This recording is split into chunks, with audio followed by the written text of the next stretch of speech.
No último vídeo, resolvemos um problema geométrico que nos levava a uma equação do segundo grau. Apesar de ser uma resolução interessante, a matemática não está interessada em casos específicos, mas em uma forma geral de resolver qualquer equação do segundo grau. E é isso que vamos fazer nesse vídeo.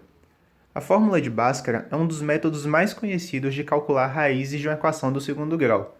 Vamos deduzir de onde surgiu essa fórmula, que praticamente tatuamos em nosso cérebro. Uma equação do segundo grau é, na verdade, um polinômio de grau 2, ou seja, do tipo ax² mais bx mais c. Quando falamos em resolver uma equação ou encontrar suas raízes, estamos falando em descobrir os valores de x de forma que a expressão resulte em zero. Assim, precisamos resolver a equação ax² mais bx mais c é igual a zero. Em outras palavras, como queremos encontrar uma fórmula geral, devemos isolar x. Em uma equação do primeiro grau, conseguimos fazer isso sem muito trabalho. Basta subtrair b e dividir por a nos dois lados da equação, obtendo que x é igual a menos b sobre a. No caso de uma equação do segundo grau, a coisa complica um pouco, porque x aparece em dois termos. Podemos tentar fatorar, obtendo x vezes ax mais b. Mas perceba que se eu tentar isolar x, ele irá continuar nos dois lados da equação. Como fazer então para que x apareça apenas uma vez? Temos que recorrer a um método conhecido como completar quadrados. Para completar quadrados, vamos isolar os termos ax² mais bx e dividir ambos os lados por a, para que o coeficiente de x² seja 1.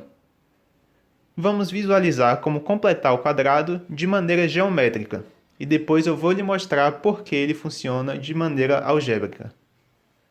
Podemos imaginar x² como um quadrado de lado x, e b sobre a vezes x como um retângulo de lado x e b sobre a. E assim, x² mais b sobre a vezes x é a área do retângulo formado por essas figuras. Dividimos então o retângulo de área b sobre a vezes x em 2 e posicionamos suas partes de forma que obtemos um quadrado de área x mais b sobre 2a ao quadrado. Perceba que para formar o quadrado maior, surgiu um quadrado menor, mas sua área não faz parte da figura original, então subtraímos esse quadrado. Temos então que x mais b sobre 2a ao quadrado menos b sobre 2a ao quadrado é igual a x² mais b sobre a vezes x, porque simplesmente mudamos a posição das figuras e isso em nada modifica suas áreas. Podemos verificar isso algebricamente usando a identidade do quadrado da soma. Assim, x mais b sobre 2a ao quadrado é igual a x² mais b sobre a vezes x mais b sobre 2a ao quadrado. E assim subtraímos b sobre 2a ao quadrado, ficando com x² mais b sobre a vezes x. Agora que temos x mais b sobre 2a ao quadrado menos b sobre 2a ao quadrado é igual a menos c sobre a, podemos passar menos b sobre 2a ao quadrado para o outro lado, ficando com x mais b sobre 2a ao quadrado é igual a b ao quadrado sobre 4a ao quadrado menos c sobre a. E isso tudo é igual a b ao quadrado menos 4ac dividido por 4a ao quadrado. Tiramos a raiz quadrada de ambos os lados e obtemos que x mais b sobre 2a é igual a mais ou menos raiz de b ao quadrado menos 4ac dividido por 2a. Isso implica então que x é igual a menos b mais ou menos raiz de b ao quadrado menos 4ac sobre 2a. Para deixar a equação menos assustadora, chamamos b ao quadrado menos 4ac de delta. A equação tem no máximo duas soluções.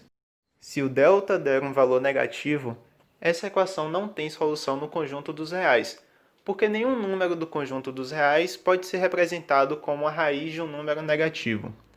Se o delta for zero, essa equação terá apenas uma solução no conjunto dos reais. Vamos agora repetir o mesmo procedimento para resolver a equação 2x² menos 4x menos 30 igual a zero. O primeiro passo é passar o termo que não multiplica x para o lado direito e dividir tudo por 2, para que o coeficiente de x² se torne 1. Para completar o quadrado, dividimos o termo menos 2x por 2x, obtendo x menos 1 ao quadrado, que é igual a x ao quadrado menos 2x mais 1. Como queremos x ao quadrado menos 2x, subtraímos 1, e assim ficamos com x menos 1 ao quadrado menos 1, que é igual a 15. Isso implica que x menos 1 ao quadrado é igual a 16. Assim, tirando a raiz quadrada de ambos os lados, obtemos que x menos 1 é igual a mais ou menos raiz de 16. Temos, portanto, que as raízes dessa equação são menos 3 e 5. A fórmula de Bhaskara é simplesmente essa sequência de passos condensada em uma única expressão. A expressão algébrica é muito mais assustadora que a sequência de passos em si. Então, pratique a resolução de equações do segundo grau completando quadrados. Isso vai lhe ajudar a se familiarizar com a fórmula de Bhaskara. Se você gostou do vídeo, não se esqueça de deixar o like e compartilhar. Se inscreva no canal para acompanhar os próximos vídeos. Até logo!